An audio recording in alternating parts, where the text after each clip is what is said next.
Hi hello friend, कैसे हैं आप लोग। और उम्मीद करते हैं कि आप लोग जो है बहुत ही अच्छे होंगे, बहुत ही स्वस्थ होंगे।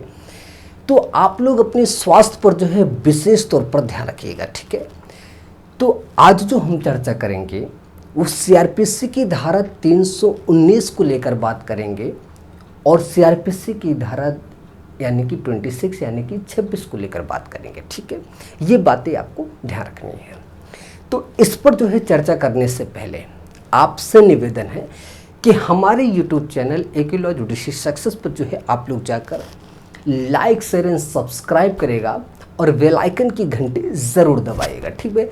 जिससे कि जिस भी चीज़ का हम क्लास लें तो उसका जो नोटिफिकेशन हो वो सबसे पहले आपको मिल जाए। और जैसे ही आपको नोटिफिकेशन मिलता है तो आप क्या करेंगे, सबसे पहले आप अपने सीआरपीसी का जो वेरेक्ट है उस चीज़ को आपको अपने पास में रखना है। कॉपी और पेन ये तीनों चीज़ को अपने पास में लेके रख लेना है। और उसके तुरंत बाद एक काम और करना है कि हमने जितनी बात को इसमें दर्शाया है और जिस तरह से दर्शाया है एकदम सेम टू सेम ऐसे ही अपने कॉपी में उतार लेंगे, क्योंकि वो एग्ज़ाम की व्यू से बहुत ही बेहतर काम करेगा। ये बात एकदम कंठस्थ कर लीजिएगा, ठीक है। बस एकदम ध्यानमग्न होकर सारी बात को आपको समझते हुए चलना है, कोई भी बात मिस नहीं करना है आपको, ठीक है। चलिए देखिए एक चीज़ और ध्यान रखना, जब हम जिस सेक्शन पे चर्चा करें तो डायरेक्ट में आपको तुरंत उसी पे जाना है और जो इम्पोर्टेंट है बस उसी के नीचे अंडरलाइन करते हुए आपको आगे बढ़ते क्रम की स्थिति में आगे बढ़ते हुए चले जाना है, ठीक है। ये बात एकदम क्लियर है, ठीक है। चलिए एकदम ध्यान सुनिएगा आप। अब चर्चा करते हैं अपने मुद्दे पे। सीआरपीसी की धारा 319। अब 319 किन बात को लेकर चर्चा करती है, इसी बात को हम आपको समझाते हैं। बस एकदम ध्यान समझना इसमें, एकदम पॉइंट पे, ठीक है। कैसे देखना कि इसमें क्या चर्चा हुआ। अब देखिए कि जो अपराध हुआ, ठीक है, तो अपराध होने के जो उसके दोषी व्यक्ति हैं, यानी कि दोषी तो है और एक कुछ प्रतीत होने वाले अन्य दोषी व्यक्ति, यानी कि अन्य क्या कि जैसे आपको देखिएगा कभी कभी आप गांव या कहीं पे भी किसी भी क्षेत्र में अपराध हो जाता है तो कुछ व्यक्ति पकड़े जाते हैं, कुछ ये लगता है कि एक भी व्यक्ति इसमें इन्वॉल्व होगा, ठीक है। तो इसमें आप क्या समझेंगे, वही व्यक्ति को ऐसा प्रतीत होता है कि वो व्यक्ति इसमें इन्वॉल्व होगा तो उसको भी बुलाया जा सकता है। अब इसी चीज़ को ध्यान रखना है कि जो अपराध के दोषी प्रतीत होने वाले व्यक्तियों, जो अन्य व्यक्ति हैं, ध्यान रखना, दोषी प्रतीत होने वाले अन्य व्यक्तियों के विरुद्ध कार्यवाही की शक्ति है, ठीक है। समझ में आ गया। यानी कि एक लाइन में ये समझिए इसमें कि उस अपराध के दोषी प्रतीत होने वाले अन्य व्यक्तियों के विरुद्ध कार्यवाही करने की शक्ति है, ठीक है। ये बात एकदम क्लियर हो गई। अब शक्ति को लेकर हम आपको 3 पॉइंट बात करेंगे, यानी जो कार्यवाही करने की शक्ति है, ठीक है। इस पे हम आपको 3 पॉइंट समझाते हैं। उन 3 पॉइंट को बहुत ही गहन भाव से समझना आपको, ठीक है। पहले पॉइंट पे आते हैं, इंक्वायरी को लेकर या ट्रायल, यानी कि जांच या विचारण के दौरान, ध्यान रखना, जांच या विचारण के दौरान ऐसा प्रतीत होता है। अब क्या प्रतीत होता है ये चीज भी आपको समझना है।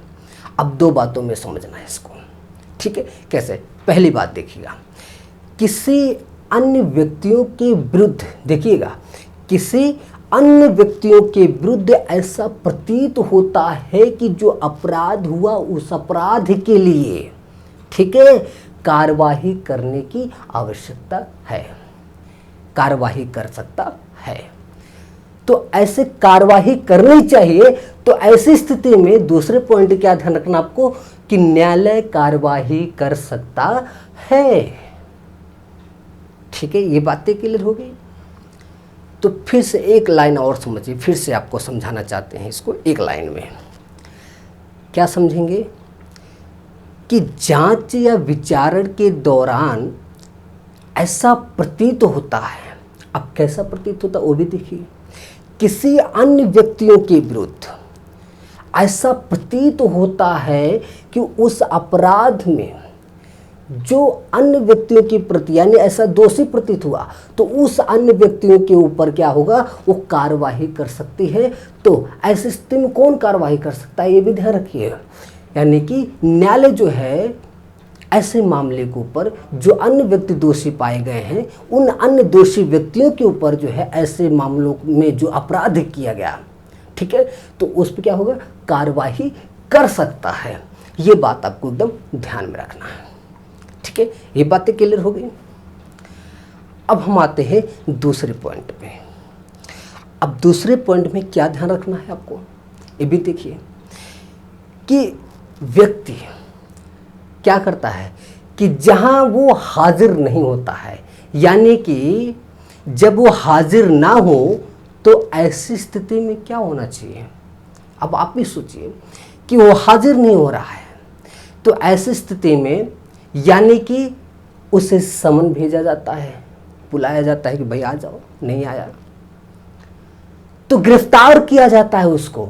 यानी दो रूप समझना है कि समन या गिरफ्तार उसको किया जाता है जब वो हाजिर ना हो तो। ठीक है, ये बातें क्लियर होगी दूसरे पॉइंट में। अब तीसरे पॉइंट में क्या ध्यान रखना है कि जब वो स्वयं जो है हाजिर हो जाए, देखिएगा पहले तो हाजिर नहीं हुआ, समन और गिरफ्तार के द्वारा उसे यानी कि समन या गिरफ्तार किया जाता है उसे।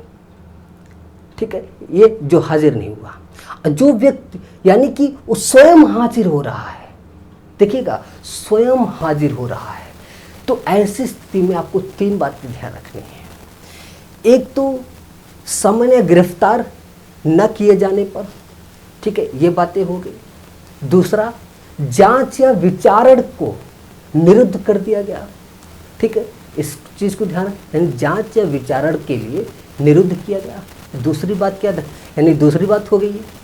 तीसरी बात क्या ध्यान रखनी है कि ऐसे व्यक्तियों के ऊपर यानी ऐसे व्यक्तियों के विरुद्ध क्या होगा, वो पुनः कार्यवाही हो सकता है।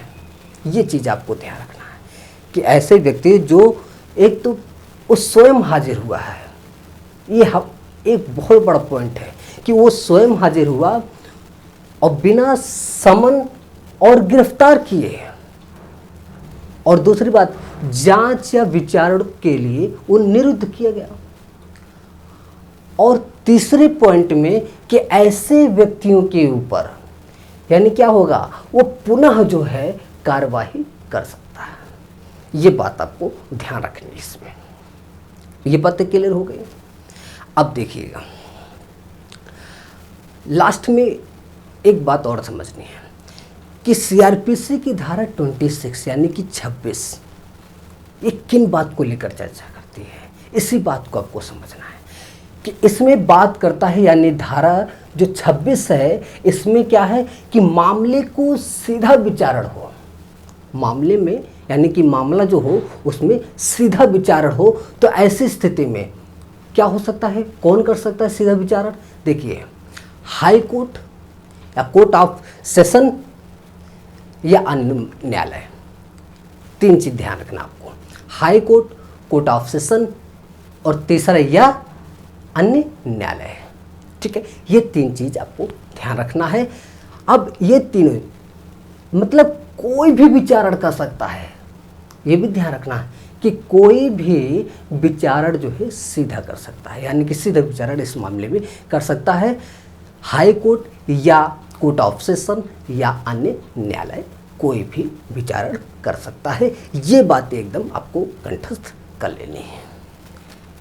तो हमें जहाँ तक उम्मीद है कि आपको जो है ये सारी बातें समझ में आ चुकी हैं, तो इसको हम यहीं पे विराम करते हैं। और फिर मिलेंगे हम नेक्स्ट क्लास में। इसी के साथ चलते हैं। जय हिंद, जय भारत।